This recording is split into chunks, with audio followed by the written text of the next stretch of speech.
We have gone through all of our monochromes. Today we are talking about color blocking. Stay tuned. Hello, and welcome back to the channel. My name is Udy. I go by UdyOnTheGlo here and on my other social media platforms. So make sure you subscribe to me here, follow me there. Here on my channel, I share with you guys how I style myself, my home, and more. And it has been a minute since I have sat down to record, but it's probably been like a month since I've even had time for myself. Now what I will say, off the channel, we have been making strides, hitting goals. I'm really in between chapters right now. So just keep sending me grace and prayers. But we hit 1,000. We are over 1,000. So thank you to everyone. And also, since it's been a minute, what have y'all been up to? I will have you know, I left the house couple weeks ago. We hit up the belt line. I got some footage from that, so I'll probably give you guys a vlog. But what did you guys do this weekend? And I'm being nosy, like, let me live vicariously through y'all. Are you guys gonna check out The Little Mermaid? Because I'm gonna check it out. Today, since we're talking about color block, I thought I'll give you guys a little color block fit. It's kind of giving preppy, you know, that kind of vibe. It's crazy. I think I've only worn this blazer once, and I'm low-key outgrowing it. But for the sake of the video, I wanted to give you guys a little something. It's a cute blazer. But anyway, let's get into this video. So with color blocking, we have to go over a couple technical terms. We're gonna keep it simple. I don't want anyone overwhelmed. I don't want this to be a headache. We're gonna keep it all the way simple. So it's gonna be a lot of terms, but we're gonna get through it. But do know, as usual, I'm gonna have visuals to go with some of the stuff we're talking about. So let's get into it. First, I want to introduce you guys to some methods and techniques to keep you grounded and give some rhyme and reason to the whole idea of color blocking in general. The first tool is Roy G. Biv. Now, I mentioned this in the last monochrome video, so make sure you check that out if you haven't already. But Roy G. Biv is an acronym for all the colors in the light spectrum, so all the colors that we can see. It goes red, orange, yellow, green, blue, indigo, violet, purple. So that's Roy G. Biv. So Roy G. Biv is an acronym that I just use mentally whenever I'm color blocking or just looking for new things to try. I just list out all the different colors in my head. I'm like, okay, do I need more red? Do I need more orange? Do I need more yellow? That's something I just do mentally. The next tool I'm going to give you guys.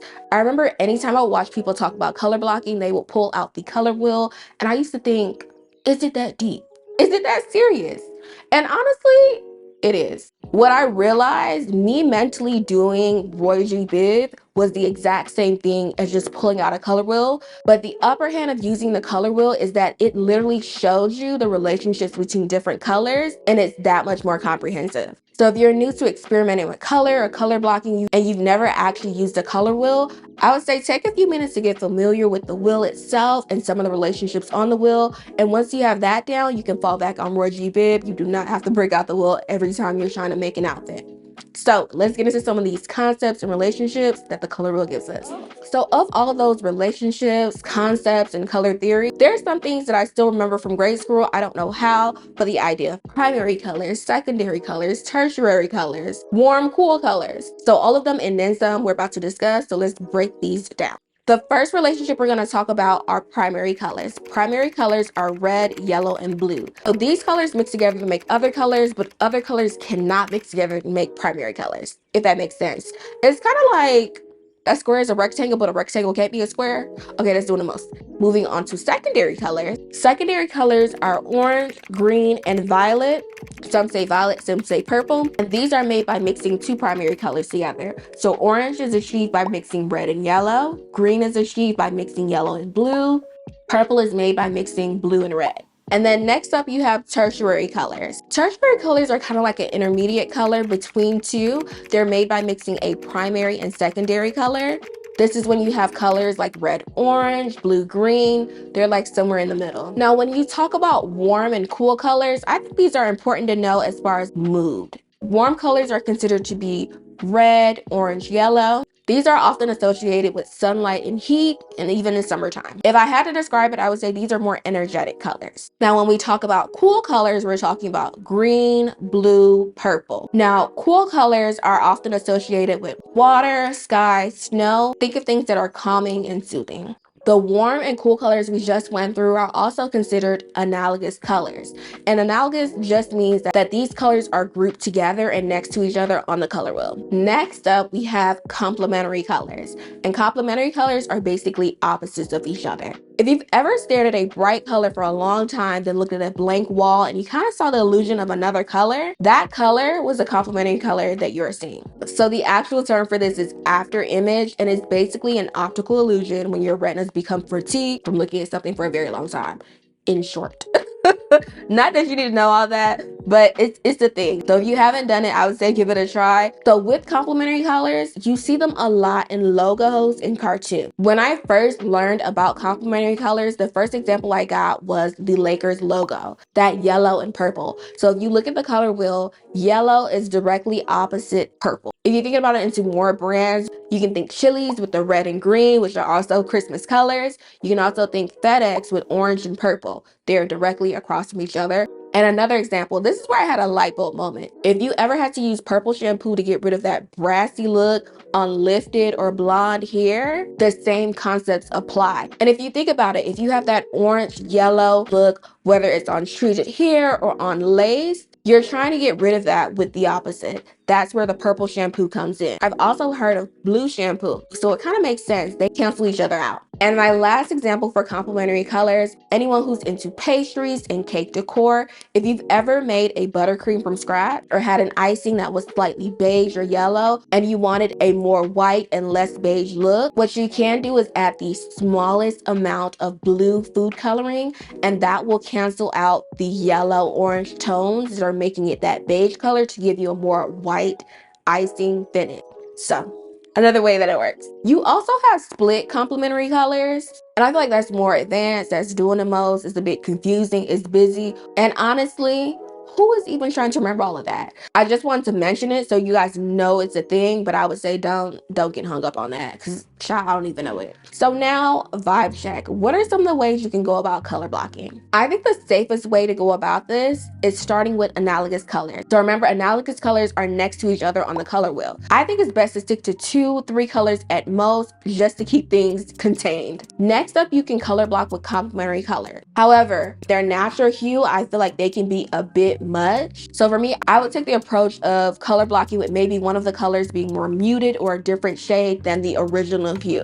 Now, a shortcut to color blocking, you could just grab a piece that already has the color blocking in it. And with that, you just grab whatever other pieces are needed to finish up the outfit. You can also use this to emphasize some of your favorite colors. So let's say you have a top that's color blocked with several different colors, and let's say green is your favorite color. You can wear a matching pair of green bottoms to really highlight that green color. Another shortcut you can take is sticking to a set. If you didn't know, now you know. I love a good set because they are easy. They are easy, they are simple. I don't care if I sound like a broken record when it comes to sets. I love a good set. Another easy shortcut is to wear a monochrome outfit and use your accessories to color block. Now, I have a couple warnings, I have a couple disclaimers. When it comes to color blocking, this is the time to have fun, but you have to move in confidence. You have to wear the clothes and not let the clothes wear you. You have to be okay with looking back on certain looks and thinking, oh, that was nice. But also, why the hell did I wear that? You have to be okay with that. But it's all in the game of fashion, finding what works for you, what doesn't, and also acknowledging when you look back, even if you wouldn't wear that same outfit in the current time, you know you ate it up back then for that trend, for that time period. So it's being okay with making mistakes. It's being okay with being bold. Because with color block, two people can wear the exact same outfit, but it's gonna be looking very different on the person who is wearing the outfit and not letting the outfit wear them. So this is time, bring that confidence. Bring the confidence. So with all of that jargon and terms out the way, it is time for show and tell. So I'm gonna break down some looks. You guys know I'm gonna make a nice little pinboard shortly after this video, so you guys have all the looks in one place. So y'all know the drill. I'm gonna be looking at my laptop. We're gonna get into these looks. Now this first one, this is another, if you didn't know, now you know. I love orange and pink together in this summer.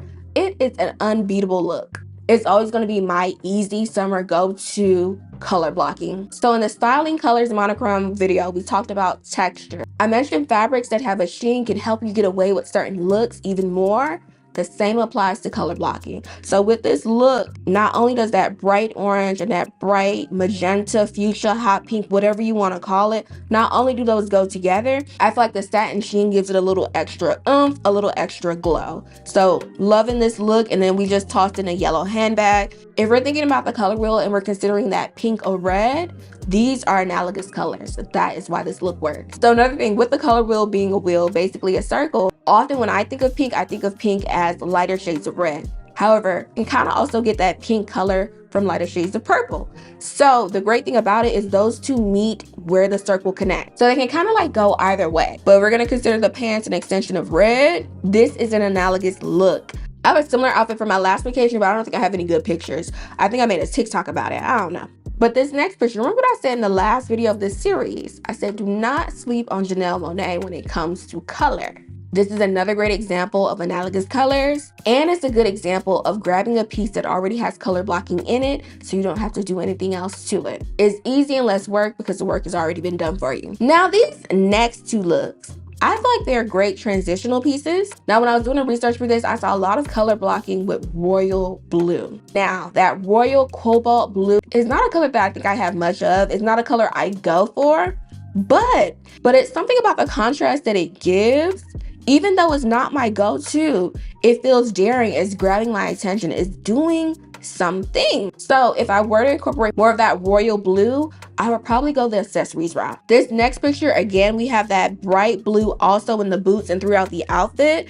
I feel like this look gives me more of a deconstructed look. It's something that I see a lot in like Autolinger and Y Project. I've seen it too in Farai London and some Kai Collective. And if I had to name some people that come to mind when I see this look, I'm thinking SZA, Des Dior, and Diera. I could definitely see all three of them in a look like this. Is giving the same vibe. You have the yellow and blue contrasting, and then you have that extra contrast in the pattern of the shirt, and it all just kind of balances itself out. So again, like, I'm not a royal blue kind of girl. It's just not in my spirit.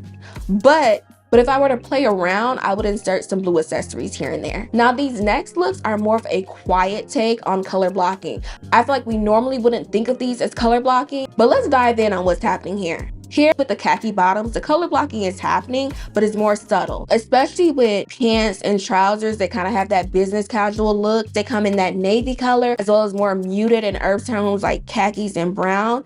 Those serve as a pseudo neutral. The color is there, it's just not loud. It's very toned down.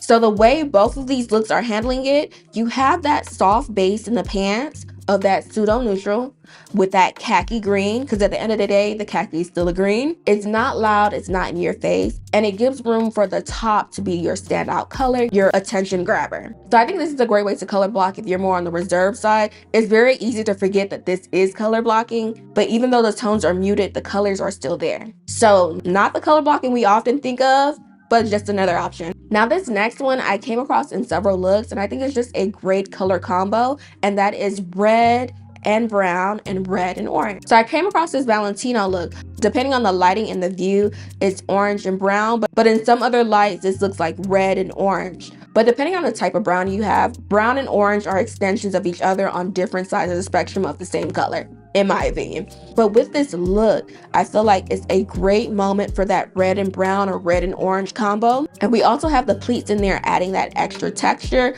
I'll have another video more so on texture later on, but it's really giving a moment. I came across this other look, same thing here. We have that cognac leather top that gives an orange hue, and we have an extremely vibrant and eye-catching red skirt at the bottom. And although these colors are very vibrant here, it doesn't feel loud. It feels very effortless. It's like that person that comes to the event and they just look so put together, but you know they just threw something on and headed out the house, and it was just a moment. They didn't have to think twice or anything about it. That was just them. Now, to break away from all this orange and red, I want to ruffle a couple feathers. Let's get controversial. When we're looking at this top right here, do you guys consider this to be yellow or green? If we're gonna make this a yellow, then we have color blocking. If we're gonna call the top green, it's a monochrome moment. So let me know if you're team yellow or team green. For the sake of this video, I'm gonna call it a lime yellow. If you are team yellow, then you are team color blocking. If you're a team green, you're a team monochrome. I love this color combination together. There's something about it that I really do enjoy. So we just have the top tied up with some cargo pants, and it looks like an alma BB. Again, we have this lime color up top, the green skirt at the bottom, a silver Coach Pillow Tabby 18-inch. Love it. And here's the other thing with the yellow and green. If you look at the color wheel again, those colors are analogous. They're right next to each other. So they kind of have like a fluidity between them. So teams aside, it makes sense if some people see this as yellow and some people see it as green. It's all about subjectivity here. So no answer is really wrong. But with these two looks, you switch the blouse with the sweater, and right there, a fall look, we have a summer look. Boom, bam. So this is just to tell you, you can color block throughout the year. Now this next one, I just want to include this in here. I can't tell you what theories are going on here. There's not much rhyme or reason, but the biggest thing to pay attention to is the balance. Here, I think this is an example of her wearing the clothes and clothes not wearing her. And this is something that you wear and you're okay with potentially having a fashion faux pas or looking back and asking yourself, why did you wear it? But me looking at it now, I'm like, it's done well, it's balanced, it works. I can't tell you why it works, it just works because of how she's wearing it and how she put it together. And now I'm just gonna let this video play. I'm gonna just let it play. Because you know I had to give you guys some cold weather looks, because why not? Why I'm also including these winter looks is to show you how easy you can convert them to year-round pieces. So for instance, we can do this by replacing a heavy coat with a lighter cardigan of the same color, or nothing at all, just take the coat off. We can replace heavy winter boots with sandals and heels. And we can replace thicker sweaters with more breathable tops, bodysuits, blouses, you name it. Now for this look, let's break it down. We kind of have a little bit of monochrome going between the bag and the coat. But once we add that yellow on the top, we have the analogous grouping with the yellow and the orange. Now on the feet, we're just throwing in pops of color that just work. There's no rhyme or reason to it. It just works and it's balanced. So now I'm gonna get into a couple of my looks. So for this look, I paired orange and green together. That gives us the complementary pair that we talked about earlier. Now for a balance, since the orange coat is loud and bright, the pants are more muted in an earth tone and much more quieter. With that, we arrived at a happy medium of attention-grabbing elements, but also giving a more effortless, relaxed look. So if we ignore the leather of the jacket, this is kind of like a flat look. I have my Fendi Mama bag, and even though it's logo mania, what I love about it is the print. The overall print makes me forget that it is the logo mania, and I feel like that adds texture and a little bit more dimension to the look for me. Now, one thing I will say, this jacket is from NAKD. It took me 3 times of buying orange trench coats to finally get it right. The first time I bought a different trench coat, also from NAKD, and it had absolutely no shade. Now that orange and what I originally wanted was more on the orange yellow side. So that coat had no shape, I had to send it back. The second time I found another trench that was Topshop, but I got it from ASOS. The quality was so bad, like the buttons were just hanging off. It was just weird, I had to send that back. It wasn't until I bought it the 3rd time that I was able to get this jacket. The quality was great, the fit was great. However, it was more of a red orange, but I am not bothered by that fact. I still got my orange trench coat, it did the job, and I got it at a steeper discount, so cha-ching. And then the hat I'm wearing is a khaki Adidas hat. I probably got it from Ross. And the cargos I'm wearing are from Shein. Now this next look is for my birthday, maybe 2 years ago. I have so much footage from that trip. Like, let me know if you guys want to see it. It's probably over 2 years now, I don't know. If you guys want to see it, just let me know. I felt like it was kind of old, and also the way I would go about vlogging now is very different. But I could probably put something together if y'all interested. Anyway, this is my B-Day in Dubai. Got my entire life. I cannot wait to go back. Dubai is a vibe. Like, funny enough, so this day we were actually on a yacht. When I say I thought I was gonna lose my life on this yacht, that's a story for another day. Just know that we almost capsized on this damn boat. I saw my life flash before my eyes. Child, that's a story time for another day. Anyway, it was just a vibe. It was a vibe. So you guys know how I feel about orange and brown kind of being on the same spectrum, but I feel like here there's like a distinct difference. Like, these are 2 different colors. I wouldn't even put them in the same boat. No pun intended. Anyway, I feel like another reason why this works is the texture. The top kind of has like a metallic iridescence, and the bottom has like the sheen, and it all kind of like pulls it together. Anyway, but yeah, I got my life in Dubai. It was fun times. Let me know if you want a video.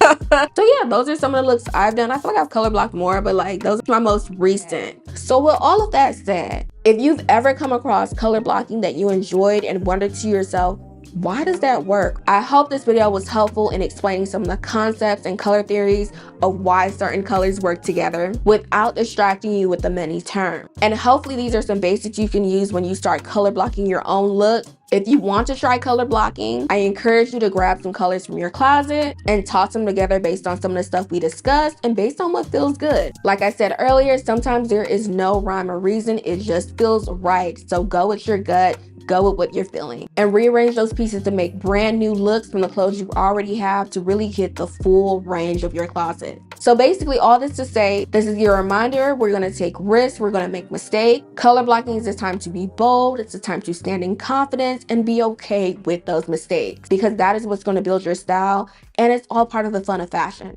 So if you haven't already, make sure you check out the other monochrome video, and also consider subscribing as well if you found this video helpful. And as always, keep telling a friend to tell a friend, like telephone, so we're all in the loop having fun with fashion. I'll leave a few videos on the screen, and until next time, bye guys. Ripping out the plastic, I've been acting brand new. I can't even see myself. Let me put this on. We gonna put it on. All right, where my notes at? Where my I hope y'all can see me. Where my notes at? We're gonna talk about color blocking.